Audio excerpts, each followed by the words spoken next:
Well, good morning, folks. This is one of the first times I'm doing videos like this, so you let me know if this works out for us. Um, when we left off, we were talking about confidence intervals, okay? And we had done confidence intervals when sigma was known. We had done confidence intervals when sigma was unknown. I think that's where our last class was. Sigma is unknown.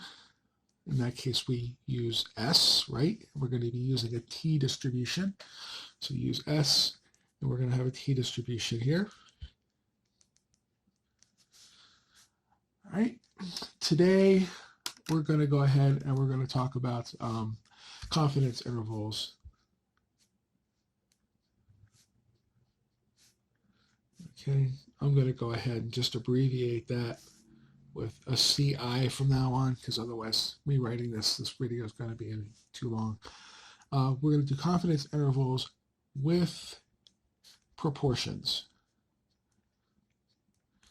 Okay, so what kind of a problem does that look like? That looks like our point estimate would be 4 out of 5 dentists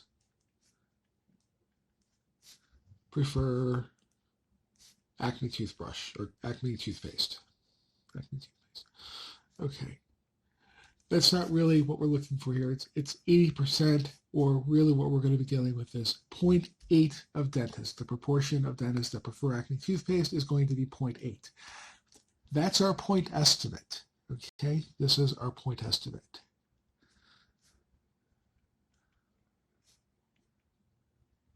All right.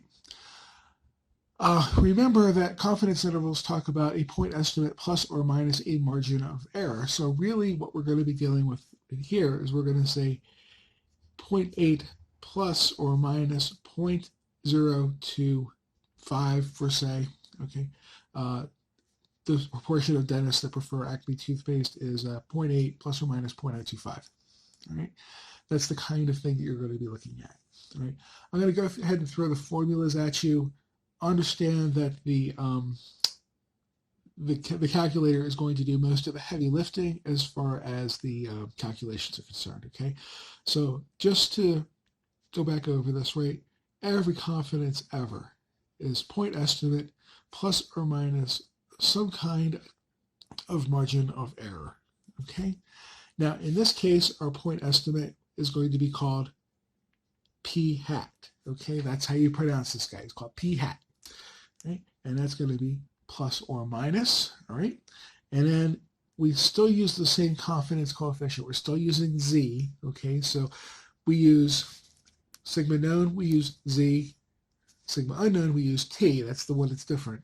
And then back to where we are with proportions, we're back to using Z again. All proportions use Z. You don't have to look up degrees of freedom or anything like that. So plus or minus Z, and then we have a big square root, okay? And then we have p hat 1 minus p hat all divided by n. Right? This is a kind of a difficult thing for a lot of students to calculate. This one advantage of going with the calculator is that you're not under the gun to do this anymore. Your book recommends 3 decimal places. If you actually had to do these calculations, I would say 6, because these numbers are usually very small. There's a lot of round off error that can happen here, and when you take the square root, it gets to be kind of a mess if you only deal with 3. Okay, we can report the 3. Our answer will look like 3, but when you're doing your intermediate calculations here, I would say 6 at a minimum. All right. So what we really care about here is, well, I want you to be able to calculate this, but we'll do an example in a moment.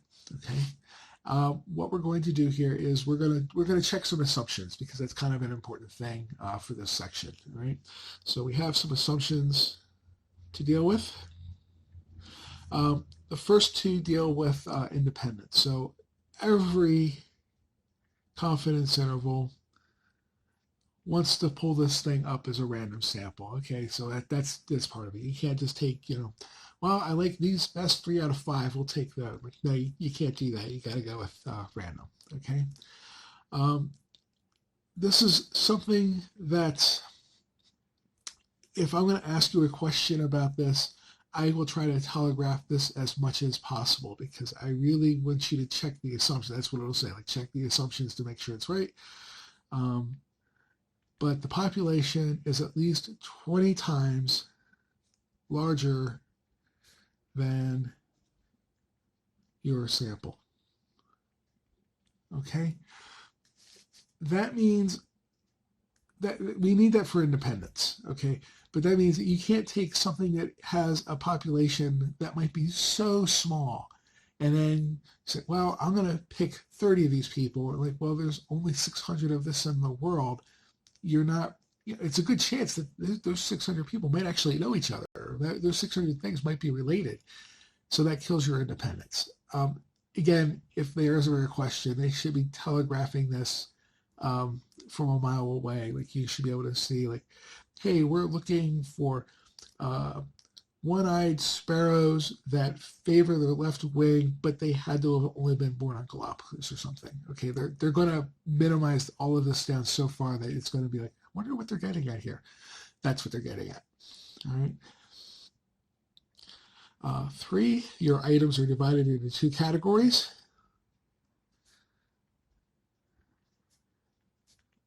Okay, into 2 categories. And this is intro to statistics here. Could you imagine, I mean, people do problems where they use the trinomial where you can put things into 3 things, but in order to keep things kind of easy, we just use married, not married. We don't deal with all of the different possibilities there are. Okay, so we don't deal with that. Okay, and then your sample has to have at least 10 in each. Really, what you're looking for is this has to be true and this has to be true. Okay, your n times p has to be bigger than 10. Your n times 1 minus p has to be bigger than 10. Really what they're saying is it has to be 10 in each category here. All right, we do that, and let me go ahead and turn the page and I'll show you why we're doing that. Okay, so the reason why we do that, so np must be bigger than 10 and 1 minus p must be bigger than 10. Your book is actually rather conservative when it comes to this. A lot of books use 5. Okay, so this was kind of an arbitrary choice here, but they went with 10. We're going with 10. That's the rules. Okay, so if you don't have a 10, we are using a z distribution here, right? And our proportion is kind of stuck between 0 and 1. And if this is not bigger than 10 or this is not bigger than 10, what happens is instead of getting some kind of a proportion, which you're looking at that, right? There's your p hat, and it can lie on either side, and we're kind of looking at like, where is this thing? What happens here is that you end up with something that kind of gets scrunched up against an edge. And like, oh, there's my normal distribution. That's not exactly normal. It's kind of squished here, okay? Or you might end up with something that doesn't even make it to a peak, okay, if it's really tiny. So when you have your proportions that are very, very, very, very small or very, very, very, very large, you're ending up with something that looks like this in here for the shape of your p hat, and you want to avoid that as much as possible. Okay, so like I said, the book says we're going to go with 3 decimal places in your answer. Okay, in general, your homework should guide you. Okay, on that one, and I'm going to go ahead and halt the first video here, and then we're going to do an example in the second video. All right, thank you.